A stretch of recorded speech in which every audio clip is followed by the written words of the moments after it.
നല്ല പടമാണ്. സൂര്യ തന്നെയാണോ ഏറ്റവും സൂര്യക്ക് തന്നെയാണ് ഭയങ്കര ഇമ്പോർട്ടൻസ് ആണ്. പക്ഷേ ഉണ്ണിമൂന്തൻ ഇങ്ങനൊരു വില്ല വേഷം ചെയ്യുമെന്ന് ആരും വിചാരിച്ചില്ല. വല്ലാത്ത വേഷമായിരുന്നു. നന്നായിട്ട് തന്നെ വന്നിട്ടുണ്ട്. ഇതിനുണ്ട് സൂപ്പർ പടം. ശശികുമാർ എങ്ങനെയാണ് ഇവരുടെ ഒരു ശശികുമാറിന് അത്ര വലിയ റോളില്ല. ഇടയ്ക്ക് വന്ന് മരിച്ചോടുകൂടി സൂര്യയാണ് ഇതിൻ്റെ ഇമ്പോർട്ടൻസിൻ്റെ മെയിൻ. പ്ലസ് ഈ ഉണ്ണിമൂന്തൻ്റെ ഇതും രണ്ടുപേരുടെ ഇതാണ് ആ ഫ്രണ്ട്ഷിപ്പാണ് പടം കൊണ്ടുപോകുന്നത്. കർണനും ഇതും പോലെ ദുര്യോധനും പോലെ അങ്ങനെ കഥ കൊണ്ടുപോകുന്നത്.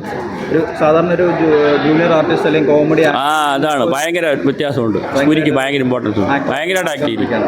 നല്ലൊരു ടേണിംഗ് പോയിന്റാണ് അയാളുടെ കരിയർ. വിടുതലി സിനിമയിൽ നിന്ന് പുള്ളി വന്ന് നെക്സ്റ്റ് ലെവൽ എന്ന് പറയും.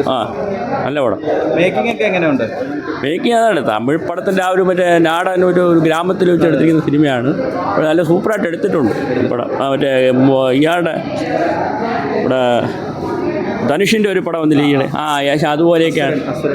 അതുപോലെയൊക്കെയാണ് എടുത്തിരിക്കുന്നത്. പക്ഷേ ആരും വിചാരിച്ചില്ല ഇങ്ങനെ മറ്റേ വിടുതലയുടെ രണ്ടാം ഭാഗം പോലെയാണ് ഇരിക്കുന്നത് ഈ പടം. ഉൾഫാമിലാണ് സൂര്യ അഭിനയിച്ചിരിക്കുന്നത്.